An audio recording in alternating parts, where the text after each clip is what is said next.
Shalom, shalom. Je vous salue tous dans le beau et précieux nom de Jésus-Christ de Nazareth. Je suis votre serviteur, le docteur Yvan Bouba. Êtes-vous prêts pour le café matinal? Prions. Seigneur, je te prie en ce jeudi 13 mars 2025 que tu puisses ouvrir les portes de cette journée pour nous combler de tes grâces et de tes bontés. Multiplie-nous à travers tout ce que nous posons comme acte. Bénis l'ouvrage de nos mains et accorde-nous du succès. Là où nous avons trébuché hier, relève-nous et fais-nous encore courir. Aujourd'hui sera le jour de la victoire. Je sème cette parole dans nos cœurs afin qu'elle nous fasse du bien, car ta parole est une semence dans le cœur de chacun de nous. C'est pourquoi j'ordonne à nos oreilles d'écouter et de comprendre cette parole. J'ordonne à nos cœurs de croire et d'obéir à cette parole. J'ordonne à tout notre être entier de vivre et d'expérimenter cette parole au nom de Jésus. Amen. Bien-aimés, nous sommes toujours dans l'année de la multiplication. Et nous sommes sur la série 5 qui est la pensée stratégique. Hier, nous avons parlé de la formation d'une équipe que nous allons commencer à dire aujourd'hui parce que nous avons fini déjà de mettre sur pied notre projet. Maintenant, nous commençons la réalisation du travail. Et pour commencer, ça commence toujours par la ressource humaine. Si vous avez trouvé la ressource financière, c'est une bonne chose, mais si vous n'avez pas une bonne ressource humaine, vous ne pouvez rien faire. C'est pourquoi il est important de parler de la formation de l'équipe. Lorsque vous lisez le livre de 2 Samuel, le chapitre 23, versets 8 à 12, vous allez trouver les enfants, des amis de David. On va dire que les vaillants hommes de David. Les vaillants hommes de David étaient vraiment des hommes exceptionnels. Et c'est eux en réalité qui ont fait la force de David. C'est ceux en réalité qui ont fait les exploits de David. Donc vous ne pouvez rien réaliser si vous n'avez pas à côté de vous des vaillants hommes et des vaillantes femmes qui peuvent vous porter et qui peuvent vous amener vers le succès. Voici ce qu'il est dit de quelques-uns. Voici le nom des vaillants hommes de David. 2 Samuel chapitre 23 verset 8. Qui était au service de David.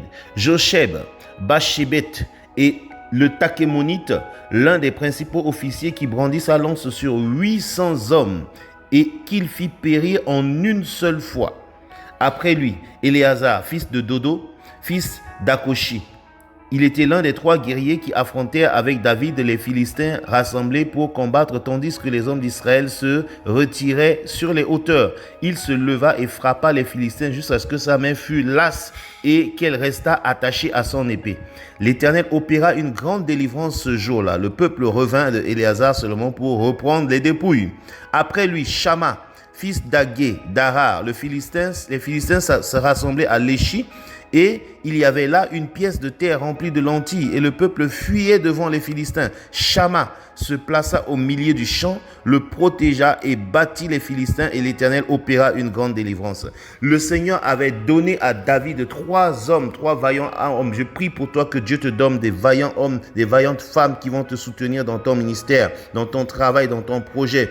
Il n'y a pas de succès possible sans des hommes compétents. Ce qui était recherché ici, ce n'était pas la couleur de peau, le lien familial, mais c'était la compétence de ces personnes. Elles avaient quoi dans leur actif? Ceux que tu choisis pour travailler avec toi, ils ont réalisé quoi? Ces 3 hommes de David ont un CV lourd. Qu'est-ce qu'ils ont fait? Ce n'est pas les diplômes qui comptent, mais c'est les actifs de ces personnes qui comptent. Néhémie, qui est notre bel exemple que nous avons lu au chapitre 3, le verset 1 jusqu'en allant, on voit comment Néhémie a réparti les gens par groupe de travail. Les groupes de travail étaient répartis par des personnes qui habitaient proches de murailles, par les familles, par les gens qui avaient les mêmes intérêts. Quand une famille se tenait d'un côté de la muraille, on lui confiait la portion qui était devant sa maison. Où tu travailles bien, où le mur n'est pas solide, le jour où l'ennemi vient, c'est par toi qu'on va rentrer, c'est ta famille qui va être détruite la première. Donc il y a aussi une science de répartition de charges de travail aux gens. Ce qui est recherché, c'est la complémentarité. Ce qui est recherché, c'est l'affinité. Ce qui est recherché, c'est la synergie. Donc, si vous échouez dans le recrutement pour votre projet, sachez que votre projet est un mort-né. Prions le Seigneur.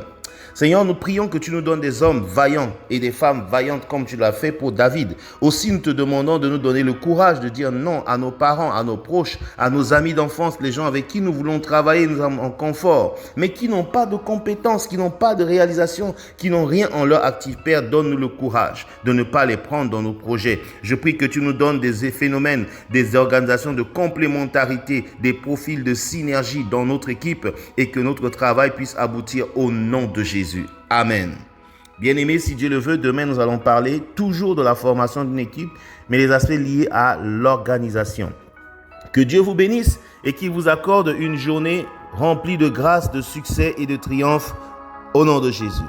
Amen.